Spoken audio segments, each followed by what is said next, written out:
Alright, ladies and gentlemen, welcome to WWE Monday Night Raw review for September 12th, 2016 episode. My overall opinion, and I'm going to start doing Raws again, the Raw reviews again on a weekly basis. I'm going to start doing a lot of different things on this channel. One thing I'm definitely doing Raw and SmackDown reviews Monday and Tuesdays. Wednesdays, just to give you guys a heads up of my weekly schedule I have planned for every week. Raw reviews, SmackDown reviews, Monday and Tuesday. I'm going to do Wednesdays. There's going to be once in a while it's actually going to be weekly, random UFC events that I watch on the UFC Fight Pass, and I'll give you guys my intake on one of the events that I watched for the week that I would want to review on this channel. And I already have completed one of those UFC events that I'd love to talk to you guys about on Wednesday, which I'm going to. So it should be quite interesting. It was a UFC Fight Night event that occurred, so there's no championship fight. It was a really good classic main event between Robbie Lawler and Matt Brown. So I'll give you guys my overall opinion about the overall event and let you guys know what I thought. But we also, from here on out, Saturday nights, I'm going to do reviews on TNA Impact. I'm going to go ahead watch those events off of the internet since I don't have Pop TV, and I will definitely give you my insight on TNA Wrestling. I might even throw in ROH at some point, possibly, depending on how much free time I have. So just to give you guys an overall insight of what I'm going to be doing on a weekly basis, so you should expect 4 videos per week from myself of World of Wrestling. So kicking things off with Raw review for tonight that happened. It was actually an okay show. I mean, it was not great whatsoever. I wouldn't even say good. It was okay. There was a lot of issues with this show, and I'm going to address them right now. One, it feels like we're going through Jello with this show. There's no steady pace. There's no fast pace moving going on in the matches. The whole flow of the show, it just feels very slow and stale. They're doing an okay job, I would say, possibly building the matches, especially for the main event for the World Championship on Raw's brand, but they're not doing a great job helping to elevate the matches to make them feel like pay-per-view type quality events. I really believe a lot to do with it is dealing with commercials that makes the show go by slow. I think it has a lot to do with the in-ring action. A lot of these guys nowadays do not move fast-paced. I mean, I understand that there's portions of the match where it's going to be slow, but let the pace pick up a little bit and get the fans a little juvenated and energized towards the idea of the match. These matches were not fast-paced, hardly at all. I was not highly entertained by all of this. I thought it was funny at times. I thought some of it was pretty okay. But that's about it. There was nothing, to go home about and say, hey, this was a great Raw, or this was even a good Raw for that matter. It was okay. I mean, nothing to complain about, but there are so much things that they could improve on to make this show worth watching. And one of them is definitely the 3-hour episodes. I think, like everyone else has said, if you've watched any other YouTube channels, which I'm pretty sure you have, a lot of people would say that it's too fucking long. And I agree. I think the 3-hour Raw episode should happen once in a while, like when you see Brock Lesnar on television, that's how 3 hour Raw should be. So this is quite boring, to be honest with you. Doing 3 hour weekly shows is retarded. That's like giving someone a World Heavyweight title match every single week on the Monday Night Raw episode just because it's the flagship show. I think that's absolutely retarded way of thinking. They're doing it for money. And that's the problem about all this. That's what's hurting Monday Night Raw most of all, and I'm very certain a lot of people have already said that before I have. But that's not the point. The point being is that they need some fast-paced motions going through this show of 3 hours. They need to give us less commercials, or commercials after the match is over and before the match begins. Not this crap where we get it right in the middle 3-4 times within a match. That's ridiculous. We need fast-paced moving matches. We need less commercials in between the matches. If you want to do one commercial in a match, okay, fine. That's fine by me. I really don't see that being a problem. But the main event with Roman Reigns and Kevin Owens it had like 2-3 commercial breaks within a 30-minute period. I mean, like, come on, man. You're trying to... This is your main event. Your fucking main event of the show, and you're giving us 2-3 commercial breaks within a 30-minute match. Well, not even 30 minutes. I think probably like 20 to 25 minutes total. And you're making us sit through 2 minutes of commercials each time you're going off air for commercial break. That's a total of 6 minutes taken out of this match. That is ridiculous. Completely and utterly ridiculous. There's no reason for that. And I think that's one of the major issues what makes Raw boring. It doesn't give a whole lot of excitement, a lot to look forward to. So, without me bickering and, pointing out the flaws of Monday Night Raw, let me get into some of the good things. And the first thing that was good that I liked about Raw starting off was an in-ring segment with the women's division on Monday Night Raw. Charlotte, Brooke, and Mick Foley were in the middle of the ring. They also brought out Sasha Banks and Bayley. I liked how this match went, or how this whole segment went. I think it was very cool on their part. The dialogue was much better than fucking SmackDown's women's dialogue was on SmackDown last Tuesday night. I just really could not believe what kind of fucking dialogue we were getting in that shit. The writers on SmackDown for female wrestling must be really retarded or not value the women's division in that brand. But that was just atrocious to listen to. It made me want to gouge my eyes out or blow my fucking brains out with a 9mm. Even though literally I wouldn't do that. But metaphorically, yeah, I would. But it just was really stupid listening to the women on SmackDown. This was a little bit better. I didn't think it was horrible. So that's just my overall opinion. I think it was very cool how they got their first match set up. Everyone was bickering and arguing who should get the shot for the women's championship belt. And Mick Foley just came out and said, look, okay, I've had enough of hearing all you guys bitch and complain.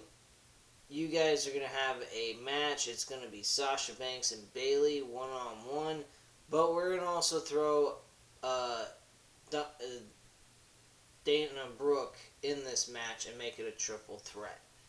So, made things quite interesting between the storyline build-up with Charlotte and Dana Brooke. It's looking like they're slowly but surely breaking those two apart, and that's quite premature, in my opinion. They just started only 2 months ago. Now all of a sudden they want to break them up. I'm not quite getting it, and it doesn't make a whole lot of sense to me.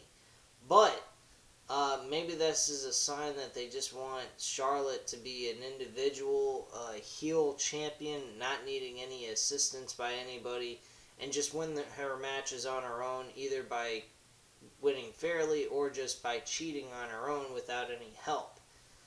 So I don't have a problem with it. I just kind of find it a little odd and premature for them to go about doing this so soon. The triple threat match for Sasha Banks, Bayley, and Dana Brooke for the number one contendership of the women's title match was absolutely unbelievable. I actually really enjoyed watching this from beginning to end. My only issue was the pinfall was a little odd. Bayley was about to win the match, and then all of a sudden Sasha Banks rolled up Bayley, and Bayley's shoulders was pinned, but Sasha Banks' shoulders were on the mat as well. Doesn't that count as a double countout, or was that just a clean victory by Sasha Banks? It's kind of interesting. It leaves a little bit of question mark there.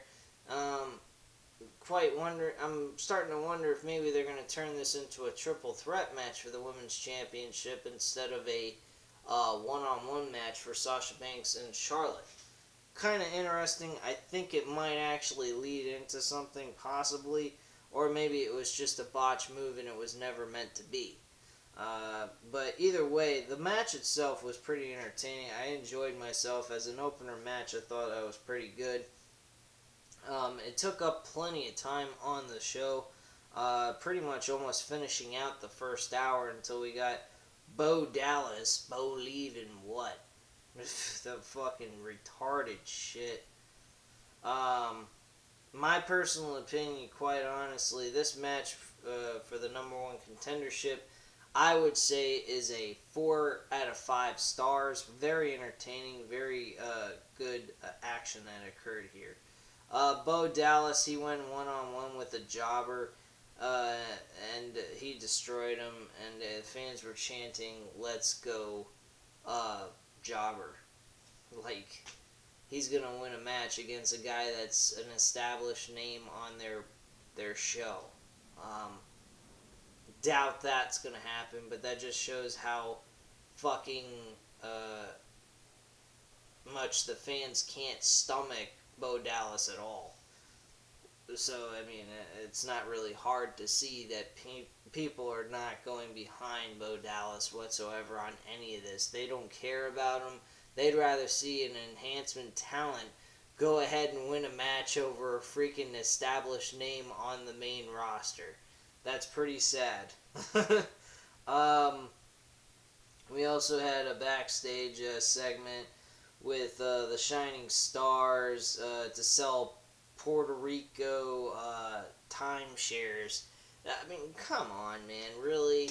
Puerto Rico timeshares with R-Truth, and Goldust shows up and he's like, "Come on, let's go," kind of like preventing him from getting fooled out of being in Puerto Rico and whatnot with timeshares. They're making them sound like they're fucking con men, which probably is what they're going for here. We also see what's his face, the Enzo Amore and Big Cass. They pretty much make the announcement that they're gonna go one-on-one against one of the Shining Star guys. I don't know who the fuck Enzo Amore faced, but that's not here or there. It wasn't a big deal. Very funny segment though by Enzo Amore and Big Cass. Again, these guys put on very good verbal skills on the mic. They're very entertaining when they have to say something. They are like The Rock. I could imagine The Rock and Enzo Amore and Big Cass having Enzo Amore more than Big Cass, because Big Cass does more of the action in the ring, and Enzo is more of like the talker on the mic, and he really busts out some really good shit, and makes you laugh your ass off, and it can be quite entertaining and also make you think he's a little fucking crazy in the head. But who cares? A lot of these guys are crazy in the head to begin with, what they do for a living. But point is, Enzo Amore, as a mic talker, he's very good at what he does for today's generation of wrestling. So that's pretty much it for that segment. From there, we had Chris Jericho on the highlight reel. Kevin Owens actually got interviewed by Tom Phillips, I believe his name is. I know his last name's Phillips. I forgot his first name. That segment was pretty good. Kevin Owens actually just pretty much was going about saying that he's going to beat Roman Reigns' ass, and how Seth Rollins is a nothing, and that he feels that Triple H chose him over Seth Rollins was simply because of the fact that he's sick and tired of Seth Rollins overall, and he just felt that Kevin Owens was the guy that Triple H wanted to be his champion, and so forth. Chris Jericho then introduces himself right after Owens leaves and says that he's having Sami Zayn on his show. This was actually a good idea on WWE's part to have this happen with the highlight reel with Sami Zayn. I actually did appreciate them going about doing this, because this segment actually led to a really decent one-on-one match for Clash of the Champions between Chris Jericho and Sami Zayn. My only issue about this is it's a singles match with no title on the line, and Clash of Champions should be about championship belts. Quite frankly, the freaking Clash of Champions should have only 5 matches, all being about titles. The Women's Championship, U.S. Championship, the Universal title, the Tag Team titles, and introducing the new championship belt of their brand is the Cruiserweight Championship. That's what should be focused on for this pay-per-view. Not Sami Zayn and Chris Jericho being added to this, unless they're competing for the Cruiserweight title, which they could get away with and actually do that. I could imagine them trying to do something like that. Jericho was once part of the Cruiserweight division. They could get away with that and have Sami Zayn win the Cruiserweight title and maybe help elevate the Cruiserweight division up above the WWE Championship belt on Monday Night Raw's brand. So I think that would be a pretty cool way of reintroducing Sami Zayn and Kevin Owens' rivalry through who's got the more prestigious title. I think that would be a pretty awesome idea if they went about doing it, but I doubt they will, because they're stupid as fuck to not do that. To help really, to be quite honest with you, they really should elevate this Cruiserweight Championship belt, both for Raw and SmackDown, making them just as important as the World Heavyweight titles on both brands, because you can give these guys that are world champions time off and give the smaller guys who you may never be able to make world heavyweight champions and be believable heavyweight champions, and make the Cruiserweight title sometimes the main event on pay-per-views. I really think that is really the best way to go. I think that will help also prevent injuries to the guys holding on to the titles, the main eventers that compete for the world title. And it gives the smaller guys, the younger stars, and even some of the older stars that are smaller, that they don't have to compete in world championship titles to become main eventers. They could just be cruiserweights the way they're supposed to be. Compete against guys in the lower 200 weight class on down. I mean, come on. You can't expect to get away with every time making a guy that weight size or that weight to actually be believable as a champion. It just won't happen. That's why Rey Mysterio never worked out. That's why a lot of smaller guys never worked out as heavyweight champions, because of the weight class that they're fighting against. They're fighting against guys like John Cena, Roman Reigns, Kevin Owens. Dean Ambrose you can get away with him. He's tall. He's 220 something pounds probably, maybe 230. Pretty lean guy, but a muscular dude. Who else? AJ Styles. He's another guy. I mean, you could make AJ Styles a cruiserweight or a heavyweight, whichever one you want. He works either way. But now that they got him as the World Heavyweight Champion, it's better off they stick with that and just leave it as is. But my point being is that they really should allow the Cruiserweight Championship belt be the main event once in a while to give a world champion and the main eventers of that world title time off from competing so that they won't get injured.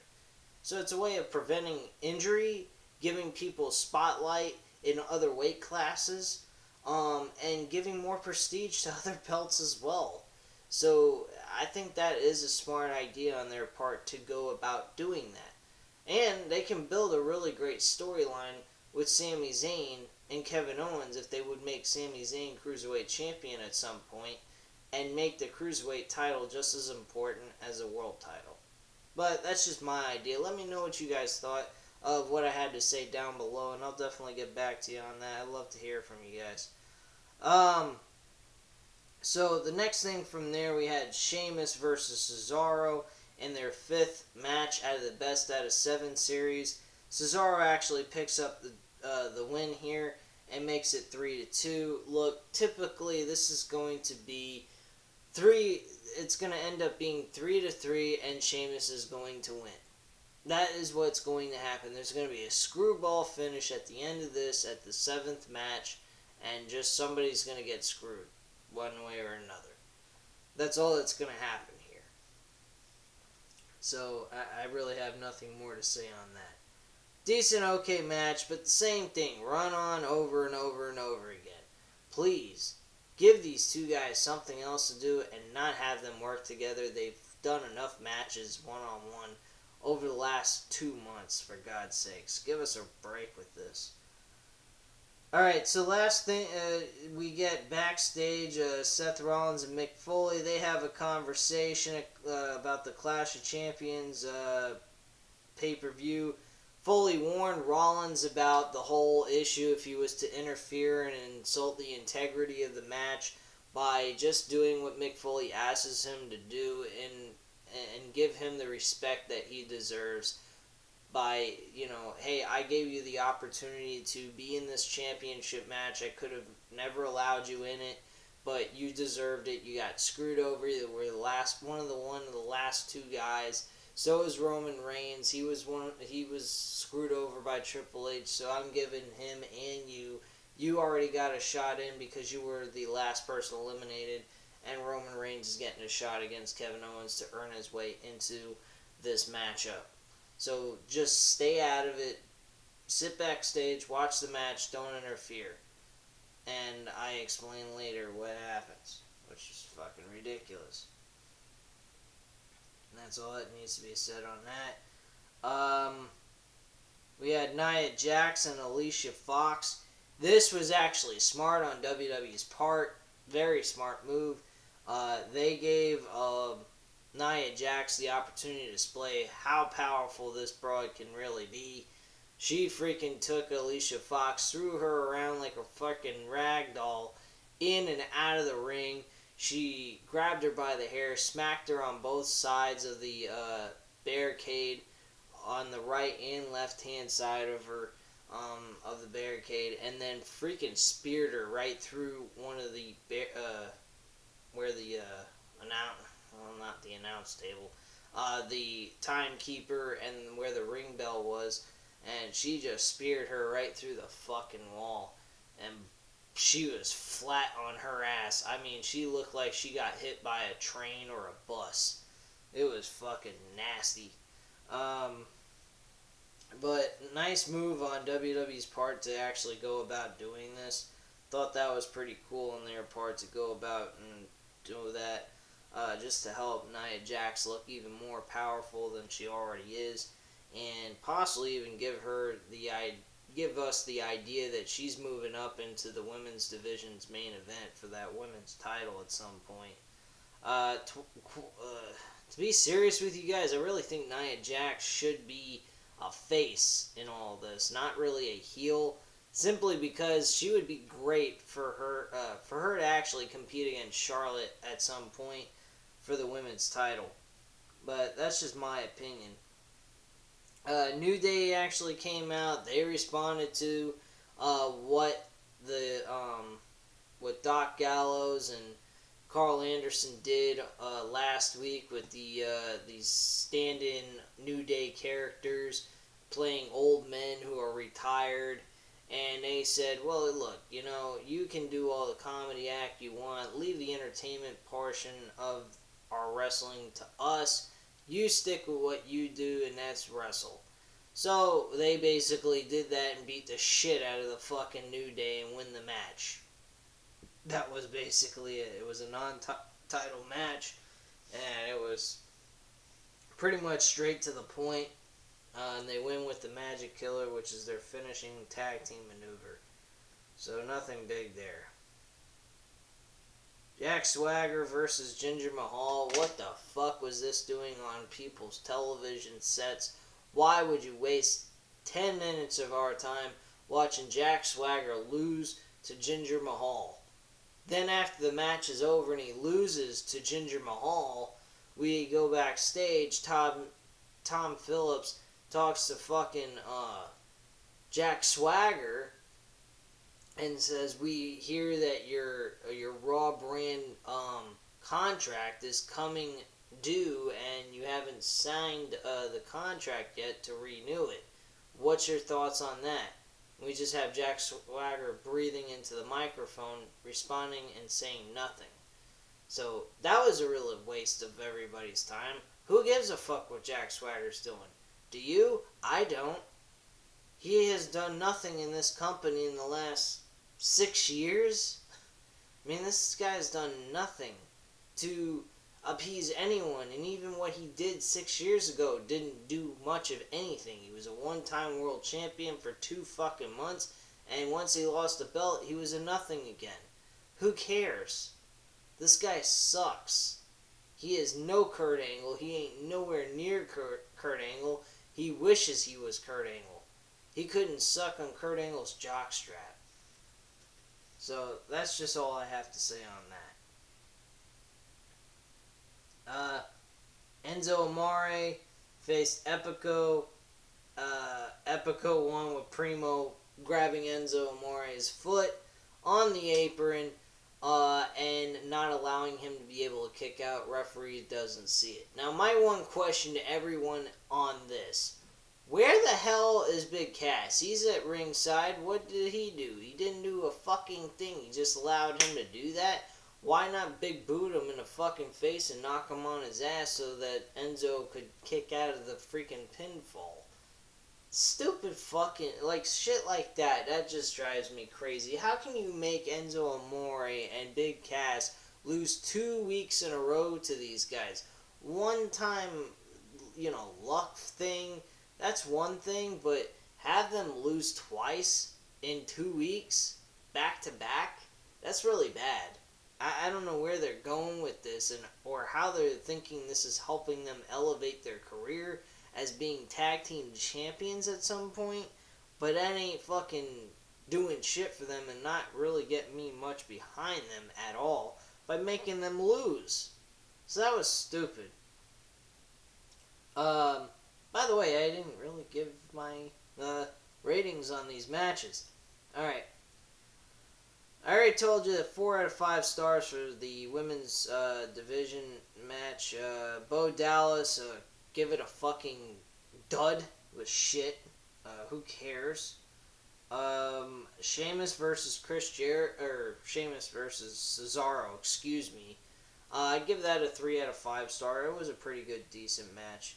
Nia Jax and Alicia Fox, I'd give it a 2 out of 5 stars. Reason for the 2 was because of the brutality and how freaking unbelievable power this chick has. So for the fact that they made her look great that way, I give it a 2, but match quality wise, it was no big deal. Gallows and New Day, I give it a 2.5 out of 5 stars. Very slow, methodic. Nothing really all that great. Jack Swagger versus Jinder Mahal, I give it a 1 out of 5 stars. Unbelievably crappy and ridiculous. Enzo and Epico, again, nothing big here. I give it a 1.5 out of 5 stars. It was not that big. As you can tell, the last hour of this show was absolute garbage until the main event. Roman Reigns versus Kevin Owens. My personal opinion about this match. If it would have been more fast-paced, involved, if Roman Reigns picked up the pace with Kevin Owens, this match would have been a 5-star match. I'm giving it a 3.5 out of 5 stars, simply because the pace of the match was pretty standard, nothing really fast-paced. It just felt like they were going through the motions, and that was really it. I mean, it was entertaining. I won't give it... The near pinfalls were good, and everything. But the overall presentation of this match between these two guys, they have got to pick up the pace. That's what makes these matches entertaining, is when you're going at a fast rate of speed at certain points during the match. Now, it's understandable you can't do that from beginning to end. There are stamina involved and cardio that comes with that by doing those fast-paced matches.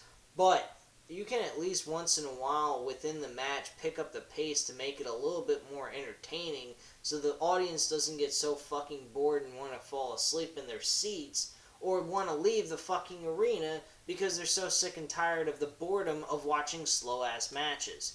That's why I also believe that the Cruiserweight division should be placed as a higher standard within the WWE Raw and possibly SmackDown, because there are rumors going on that SmackDown may get a Cruiserweight division as well, depending on the situation of how well the Cruiserweight division works on Raw. So, this match wasn't bad. Again, like I said, it was not a bad match, but it was slow. It had a lot of... the pace of it was slow. It just was not up to par to get you out of your seat to go, holy shit. Outside of a few pinfalls that were really close, that made you kind of think maybe the match was over, that's about it. The rest of it was just, good wrestling, but when's this gonna pick up? Come on. People like things fast. We're living in a generation, in a world where everything's fast-paced. Everything's expected immediately. Demand results quickly. Well, as a society, and I think in wrestling this has always been the case, you always want to have at some point the pace of the match to pick up. Instead, the match just really didn't pick up a whole lot. I mean, some points it got a little bit fast, and I think that had a lot to do with Kevin Owens. I don't believe Roman Reigns could do a fast-paced match with anyone. I really don't believe that. I believe that this guy has bad stamina. He cannot go for a long period of time doing fast-paced matches. That's just my opinion. Just based on seeing what he does in the ring, he does not move that fast. When he was throwing those clotheslines on Kevin Owens in the corner, I could tell that guy was fucking tired off of his ass. And that's another reason why Roman Reigns is boring as fuck and no one cares about him. He cannot move in that ring.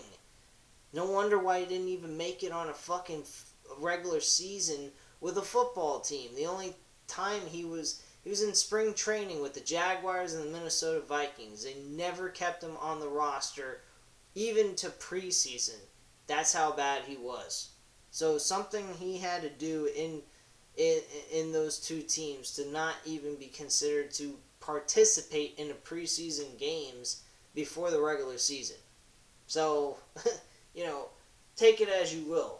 I think it has a lot to do with a stamina, cardiovascular work, whatever it might be. But I don't think this motherfucker can move fast enough to make a fast-paced match. That's just my opinion. But the thing that really threw me for a loop was the first interference in this match, because there were two interferences. The first one was Seth Rollins. I could not understand why they would have Seth Rollins interfere in this match outside of the fact that they are trying to go for something else. Now, they're saying there's going to be consequences to Seth Rollins interfering in the match. Well, if Seth Rollins interfered in a match, there's consequences. Roman Reigns doesn't win the match because Rusev interfered, and Kevin Owens picked up the victory. How the hell are they supposed to have Seth Rollins face Kevin Owens for the world title? Maybe this is a point of leaving a cliffhanger to grab your attention and want to watch next week's Raw. I could buy into that and say that's a good move on their part, but at the same time, it really didn't make a whole lot of sense to make Seth Rollins come in there and fuck himself over and cause himself to possibly get removed from this match all around and never get even with Kevin Owens in this. So, with all that being said, it leaves my head scratching and questioning and wondering what their answer is going to be to all these questions that I have. Probably other people have as well. So I guess it was a smart move thinking about it and talking to you guys about it through this video. I guess it is a smart move because it is leaving a cliffhanger to making you guys want more and seeing what they're going to do about this whole consequence or what the consequences are for Seth Rollins interfering. They better come up with a good one or the whole thing they did last week or for this week is going to mean absolutely nothing, and Raw is going to suck for the go-home show for Clash of Champions. That's just how I feel about it. Let me know what you guys think. I'd definitely like to hear about your comments and opinions of this Raw episode. It was an okay, decent show. It wasn't horrible, but it wasn't great either, or good for that matter. But anyway, guys, thank you very much for watching. Leave the comments and opinions down below. I'll definitely get back to you. Hit that subscribe button, and thank you very much once again for watching, and I hope you enjoyed the video. Thank you.